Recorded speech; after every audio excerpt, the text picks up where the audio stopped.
हमारी latest intercept से हमें ये पता चला है कि the 11th Gurkha rifles 1/11 GR regiment is on move. और अब जैसे कि तुम और मैं दोनों जानते हैं कि सिख रेजिमेंट ने इस पूरे वॉर फ्रंट पे सबसे पहले लड़ाई करते हुए डे 1 से काफी कैजुअलिटीज झेली है। Now we need to relieve them. Reinforcements की तैयारी करो। Get me 18 grenadiers, the Jat regiment and the 13 Jammu and Kashmir Rifles commanding officers on call immediately. For the first time in any course of war, मैं देख रहा हूं कि ये newly joined officers 20 और 25 साल के यंग ऑफिसर्स अपने बटालियन को लीड करते हुए अप फ्रंट अपनी शहादत दे रहे हैं, वो भी इतनी तादाद में। Our frontline warriors are indeed young and full of जोश। Right sir। मगर अब हमारे जवानों के भेजे हुए कॉफिन्स का बदला लेना है। हमारे इन यंग फेलो सोल्जर्स के बलिदान को ये देश आने वाले 100 सालों तक याद करेगा। You're damn bloody right, Brigadier. Let's do this. Let's make Operation Vijay a success. अब ये लड़ाई चंद कस्बों की जमीन के लिए नहीं थी। अब ये लड़ाई थी दो देशों के बीच। ये लड़ाई थी दो सरहदी मुल्कों के बीच, जिनका दर्दनाक इतिहास खून के लाल रंग से सना हुआ है 1948 से लेकर आज तक। 1948 में भी पाकिस्तान की सेना ने और कुछ घुसपैठियों ने हिंदुस्तान में कश्मीर के रास्ते से घुसने की कोशिश की थी।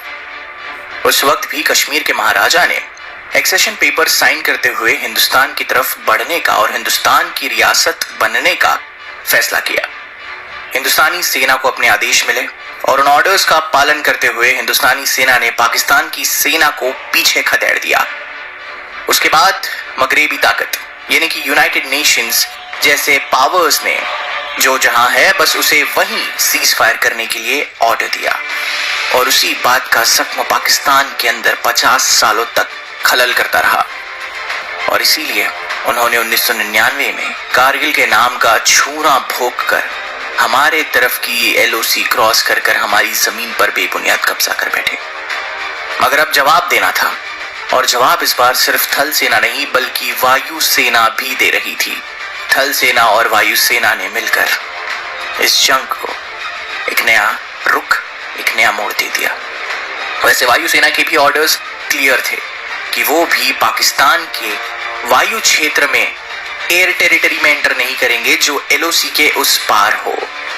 हमें भारत के LOC में रहकर ही उनके बंकर्स, उनके एडमिनिस्ट्रेटिव बेसिस और उनके संघर्ष को निशाना बनाना था।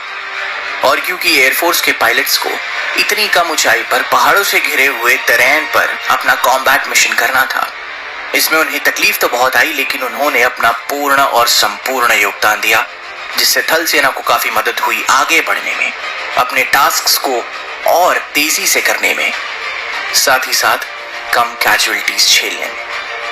इंडियन सोल्जर्स एयरफोर्स और हेलीकॉप्टर्स से मिल रहे हवाई कवर यानी कि एयर कवर के साथ कब्जे वाले पाकिस्तानी ठिकानों की ओर बहुत तेजी से बढ़े।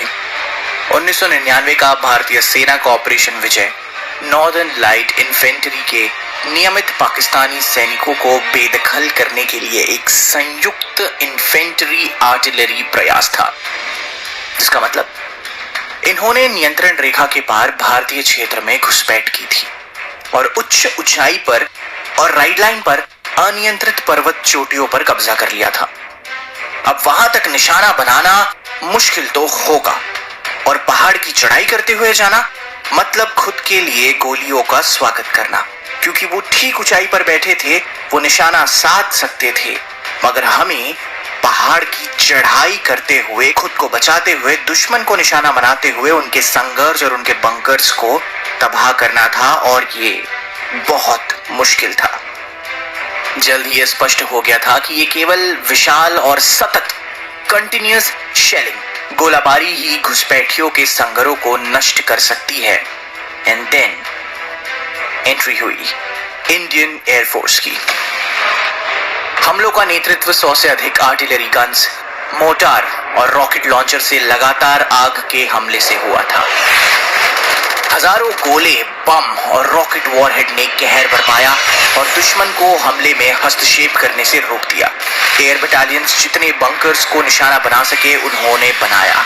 सीधी फायरिंग में 155 mm की बोफोर्स मीडियम गन थी और 105 mm की भारतीय फील्ड गन ने दुश्मन के सभी दिखाई देने वाले संगर को नष्ट कर दिया और उन्हें विभिन्न पदों को छोड़ने के लिए मजबूर कर दिया।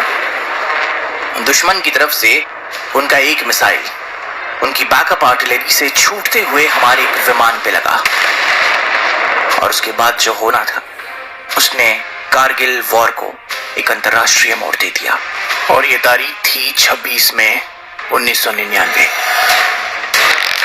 Alpha to Tiger, come in, over. Tiger, this is Alpha, come in, over. Tiger, हमारा एक air squadron Indian air force from squadron number 9 Nachiket दुश्मन के कब्जे में है। His MiG-27 fighter jet crash Pakistani territory में गिरने के बाद he has been taken as prisoner of war. What are our orders, Tiger? Over. God damn it. Alpha, hold your positions, stay low. Let me talk to the high command and get back to you. Do not compromise your positions. Hold your fire. Is that clear? Yes, sir. Over and out.